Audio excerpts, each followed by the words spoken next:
keislaman itu bukan pada aspek simbolisasi, tapi konteks keislaman itu pada penyerahan diri. Saya menemukan pidato Kang Deddy Mulyadi pada tahun 2015, yang mana artinya itu pidato yang dilakukan 11 tahun yang lalu, jauh sebelum Kang Deddy Mulyadi menjabat sebagai seorang gubernur. Narasi-narasi yang dibangun oleh Kang Deddy Mulyadi hampir konsisten gitu loh. Dari dulu sampai sekarang, Kang Deddy Mulyadi sangat konsen dengan membangun ataupun mengangkat isu-isu budaya sebagai sebuah nilai gitu loh, sebuah peradaban yang sampai hari ini pun Kang Deddy Mulyadi itu menyuruh para ilmuwan untuk melakukan penelitian terkait budaya-budaya, ajaran-ajaran leluhur ini untuk kemudian dikemas dengan kemasan akademik gitu loh. Dan pidato Kang Deddy Mulyadi ini tanpa teks ya teman-teman. Jadi ya banyak sekali orang yang kemudian sangat kagum dengan pidato-pidato Kang Deddy Mulyadi ya. Memang sudah hebat sejak dulu teman-teman. Coba kita saksikan dan dengarkan bersama-sama bagaimana Kang Deddy Mulyadi pidato ya. Saya belibet pada tahun 2015 teman-teman ya. Silahkan. Sampurasun. Yang saya hormati Pak Wali, pemimpin juara wali kota Indonesia, yang tadi menyampaikan berbagai visi dan pemikirannya mengenai kota Bandung sebagai pusat budayanya orang Sunda. Kalau bagi saya punya harapan besar tentang kota Bandung. Yang saya hormati juga segenap para alumni HMI, Presidium Jawa Barat, kemudian bil khusus Bapak Menteri Kabinet baru kita, insya Allah Kang Ferry Sulaiman. Ada juga sepupu kita Pak Herman Ibrahim yang dulu mitranya HMI sampai hari ini, Ketua Umum PB HMI, Ketua Cabang Demisioner, Ketua Cabang dengan kohatinya. Yang pertama adalah tentunya pada hari ini HMI seringkali dikritik oleh para alumninya. Menurut saya tidak usah dikritik, karena memang jangan membandingkan HMI tahun 60 ada isu besar tentang komunisme. Jangan membandingkan HMI tahun 70 ada pemahaman tentang keislaman yang masih sangat dangkal, ada pemahaman tentang Pancasila yang masih sangat dangkal, ada pemahaman tentang sebuah rejim yang pada waktu itu dihadapi oleh HMI sehingga demokratisasi tidak berkembang. Tetapi kalau bicara HMI hari ini sulit mengidentifikasi diri. Kenapa sulit mengidentifikasi diri? Karena hampir seluruh problem bangsa semua orang bisa bicara. Ketika ngomong demonstrasi dulu jarang dilakukan, hari ini tukang beca bisa berdemonstrasi. Ketika ngomong kritis terhadap negara, hari ini hampir semua orang kritis. Dan tidak usah nulis di koran, cukup nulis di Twitter. Sehingga presiden kita sangat takut sama Twitter hari ini. Kemudian jangan juga bicara persoalan pemikiran keislaman dari mulai yang radikal sampai yang demokratis sudah sangat berkembang. Nah, sehingga kalau kita bicara HMI pasti kita bicara pemikir kita Cak Nur. Ada beberapa pemikiran Cak Nur itu yang belum selesai diimplementasikan, kemudian menjadi sebuah nilai yang harus berkembang. Cak Nur bicara tentang Islam, doktrin dan peradaban. Cak Nur bicara tentang keislaman, kemodernan, tetapi keindonesiaannya belum selesai. Kalau bicara Islam kemodernan, hari ini hampir semua orang memahami tentang Islam kemodernan, cara berpikirnya, cara bersikapnya. Tetapi ketika bicara keindonesiaan ini yang belum selesai. Kenapa belum selesai? Karena pada hari ini ada sebuah dogma yang berkembang dalam cara berpikir kita Islam kita, bahwa Islam itu akan kapah kalau kita menjadi Arab. Nah, kalau Islam akan kapah kalau kita menjadi Arab, maka Allah salah mentakdirkan kita menjadi orang Sunda. Salah mentakdirkan kita menjadi orang Jawa, salah mentakdirkan kita menjadi orang Bugis Makassar, orang Kalimantan, orang Sumatera, orang Papua. Sehingga kita tidak bisa lagi menjadi kafah. Nah, kalau dalam konteks itu maka konteks keislaman itu bukan pada aspek simbolisasi, tapi konteks keislaman itu pada penyerahan diri. Ketika bicara pada penyerahan diri, ya, kalau bicara penyerahan diri maka saya katakan maka orang Sundalah yang paling Islam. Kenapa? Karena orang Sundalah yang paling menyerah. Tidak ada yang menyerah seperti orang Sunda, kegeser nyakeun bae geus takdirna. Direbut ken bae geus takdirna tong borol di lemur batu, di lemurna sorangan digusur ku batur urang Sunda ken bae geus titis tulis bagja awak sadaya kersaning Allah pang surgana urang Sunda. Nah, tetapi apakah fatalisme penyerahan diri itu kemudian harus menjadi merek? Nah, kemudian kenapa saya misalnya memelopori kerangka berpikir itu? Kalau bicara Cina mengalami proses perkembangan yang pesat, di Cina sudah ada kesepakatan ideologi yang disepakati bersama, dia komunis. Selesai. Orang Korea punya satu segmen pemahaman yang sama. Orang Jepang punya satu sikap budaya yang sama. Tapi kalau ngomong Indonesia, ngomong Nusantara, setiap daerah berbeda punya sikapnya. Karena punya sikapnya berbeda, maka masuk dalam wilayah pendapat. Saya nggak tahu yang nulisnya ini siapa. Dan ini orang paling ikhlas di dunia karena tidak pakai merek. Ciri sabumi cara sadesa. Jawadah tutung biritna sacarana lain tepak sejen igel. Ketika ciri sabumi, ketika makhluk ada di bumi maka dia membangun ciri. Ketika membangun ciri itulah karakter kebudayaan. Ketika karakter kebudayaan itulah cikal bakal peradaban. Nah, pertanyaannya adalah dari mana kita membangun karakter kebudayaan itu? Apakah karakter kebudayaan kita akan diletakkan pada semangat kompetisi yang kemudian seluruhnya adalah adopsi dan kemudian kita menjadi subordinasi dari sebuah peradaban?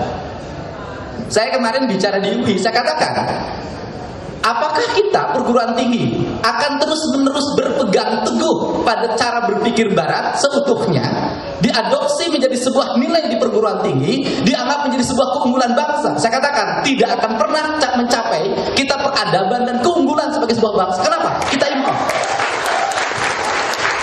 Nah, kalau bicara ciri sabumi, saya bilang setiap kebudayaan Indonesia itu memiliki nilai yang sangat kuat. Kalau bicara kedokteran misalnya, saya katakan kalau bicara kedokteran misalnya, bahwa dunia kedokteran kita sudah berkembang. Buktinya kedokteran kita lebih hebat. Yang patah kaki di Sunda mah cukup diusap, kudu diamputasi. Nah, pertanyaannya adalah kenapa mereka tidak mengalami perkembangan? Karena perguruan tingginya berjalan pada relnya, pada cara berpikir intelektualitasnya, tapi tidak pernah melihat realitas. Sesungguhnya kalau perguruan tinggi berani, maka ahli patah tulang ini harus teliti airnya, diteliti air ludahnya, dibawa menjadi bahan penelitian, diangkat menjadi dokter honoris causa di perguruan tingginya.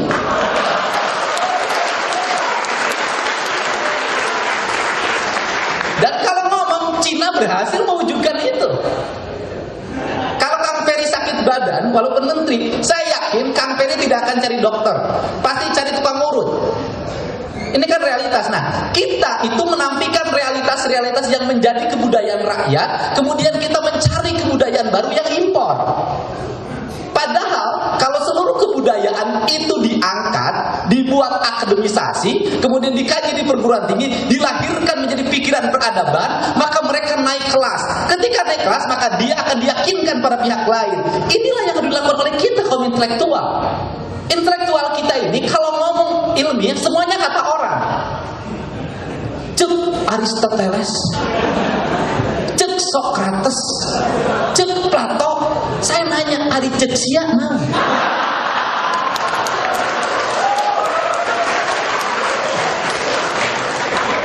Kalau ilmu itu kata orang, saya bilang Aristoteles bisa membangun peradaban ya di sana. Plato bisa membangun peradaban ya di sana. Socrates bisa membangun peradaban di sana. Tapi yang di sini di Pajajaran ya Sri Baduga yang membangun peradabannya. Karena itu yang harus, maka penelitian kita harus mengarah pada sejarah. Apa yang menjadi problem kita adalah mistifikasi sejarah. Ketika melihat Gunung Padang, maka bicaranya mistik. Ketika melihat Gunung Wayang, maka bicaranya mistik. Semuanya mistifikasi. Karena mistifikasi sehingga orang-orang yang menekuni masa lalu itu cenderung mistik. Karena cenderung mistik tidak menarik. Karena cenderung tidak menarik, maka hanya dikaji di pinggiran.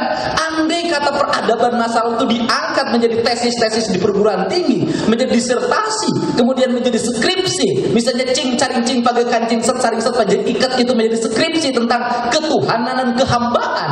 Maka saya katakan ilmu kita yang masa lalu itu akan menjadi ilmu masa depan. Dan disinilah kita membangun peradaban. Kalau wilayah wilayah yang lain itu teknis.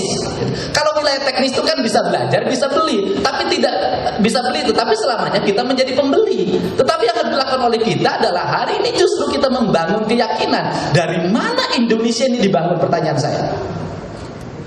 Kalau Indonesia dibangun, sikapnya hanya diomongkan demokratisasi, katakan demokratisasi yang pada akhirnya akan melakukan penggusuran. Siapa yang tergusur? Orang yang tidak punya kapital akan tergusur oleh demokrasi. Orang yang tidak punya sumber daya informasi akan tergusur oleh demokrasi. Orang yang tidak menguasai medsos akan tergusur oleh demokrasi. Kalau demokratisasi sendiri tanpa kecerdasan masyarakat, maka masyarakat kita masyarakat yang tergiring, bukan masyarakat yang punya pendapat. Kalau masyarakat yang tergiring yang bukan pendapat, maka pertanyaan saya adalah siapa yang memiliki pendapat? Yang memiliki pendapat adalah orang yang menguasai teknologi informasi. Siapa yang menguasai teknologi informasi? Maka justru yang Mak Ici, Mang Udin yang tidak menggunakan medsos tidak akan pernah terdengar seluruh ucapannya. Ini bukan demokrasi namanya. Ini adalah kesemuan dalam berdemokrasi. Tetapi demokrasi yang sejati adalah menangkap seluruh relung hati nurani rakyat tanpa harus dia bicara. Karena pemimpin cerdas itu tidak menunggu rakyat bicara. Sebelum rakyat bicara, dia sudah menyajikan apa yang menjadi keinginannya. Bukan. Nah, karena ini yang dibuat, maka saya katakan demokratisasi belum tentu bisa mengantarkan pada keadilan. Kalau dipahaminya adalah demokrasi hanya pada sisi aksesoris. Tapi kalau demokrasi dipahami dari sisi paripurna, para pemimpinnya yang rajin menekungkan rumah agung berantakan rumah kasar mudat mendika yang ini, dia paham seluruh rumah hati rakyat, maka demokrasi menjadi keadilan. Nah, saya sampaikan ke Kang Ferry tadi, anak happy, saya katakan hari ini belum tentu bisa bertarung dalam politik yang terbuka seperti sekarang. Belum tentu. Dulu jadi aktivis HMI cukup dengan Kakanda. Oleh Kakanda dikasih nomor 1 di partai A, partai B, jadi. Hari ini ikut Kakanda dikasih nomor 1, kalah. Jujur aja saya ngomong. Kenapa? Kapital kagak punya, medsos nggak nguasain, cuman cuap-cuap. Silakan keliling kampung cuap-cuap. Pembangunan masjid yang ditanya. Mungkin kalau Bandung berbeda. Kalau di kampung-kampung begitu datang anak happy pidato, apa tong pidato dilihat teuing. Bapak rek ngomean masjid doang. Begitu anak HMI suruh ngomean masjid, cari lagi ke Kakanda. Kakandanya kan pusing, 300 calon minta ke Kakanda semua, Kakanda juga kan sama aja.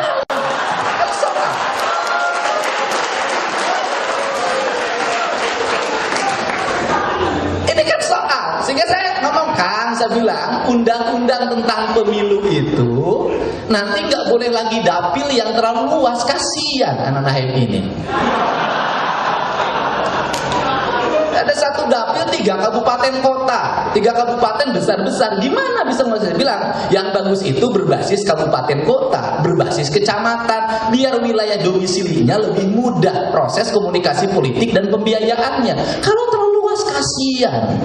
Mau ngadein naon da SK nagecan meunang ka Bang Japar gitu bisa. Ini kan realistis gitu. Sehingga saya menyuruh teman-teman hari ini berbagai tempat nyalon kepala desa dulu. Nyalon kepala desa, kemudian nanti nyalon anggota DPRD, nyalon bupati, nyalon wali kota. Tanpa berangkat dari kepala desa dulu susah, kecuali yang bapaknya memiliki akses kekuasaan, akses kapital. Yang bapaknya biasa-biasa susah, saya kasih tahu. Mungkin ada yang lolos 1, 2 dari 1000. Kalau dulu kan HMI enggak, 700 HMI, 300 orang lain enggak, sekarang 3. Sebab HMI enggak punya bapaknya punya pesantren. Ya, satu-satunya cara cari pacarnya jangan kok hati, cari anak tokoh.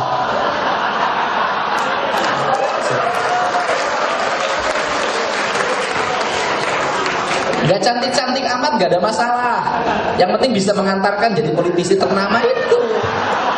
Ya kalau pengen cari yang cantik kan nanti bisa nambah kalau diizinkan. Nah ini kan problem gitu loh. Ini problem kita. Nah sehingga saya punya pandangan, kalau Pak Wali kan sangat hati-hati menyampaikannya. Karena Pak Wali kan politisi Bandung santun. Kalau saya kan bagian diri saya adalah pantura, jadi agak terbuka sedikit. Sehingga ketika melihat misalnya hari ini undang-undang pilkada, saya termasuk punya pemahaman undang-undang pilkada tidak boleh diputuskan dalam satu kerangka berpikir. Karena Indonesia ini tidak boleh diputuskan dalam satu kerangka berpikir. Indonesia harus diputuskan dari berbagai kerangka berpikir. Sehingga dalam pemahaman saya, undang-undang pilkada itu membuat ruang yang langsung, membuat ruang yang tidak langsung, dan membuat ruang yang ditunjuk. Yang langsung bagaimana? Mereka yang sudah mengalami kemapanan demokrasi, masyarakatnya sudah cerdas, daerah-daerahnya tidak ada konflik, kemudian tidak rawan money politik, maka itu langsung. Yang tidak langsung yang masih ada sedikit rentan. Yang perlu ditunjuk daerah yang dipimpin beberapa kali oleh bupatinya sedemokrasi tidak mengalami perkembangan. Ditunjuk cari wali kota berhasil, bupati berhasil, suruh tugas membangun daerah itu agar cepat. Karena makna demokrasi adalah keadilan.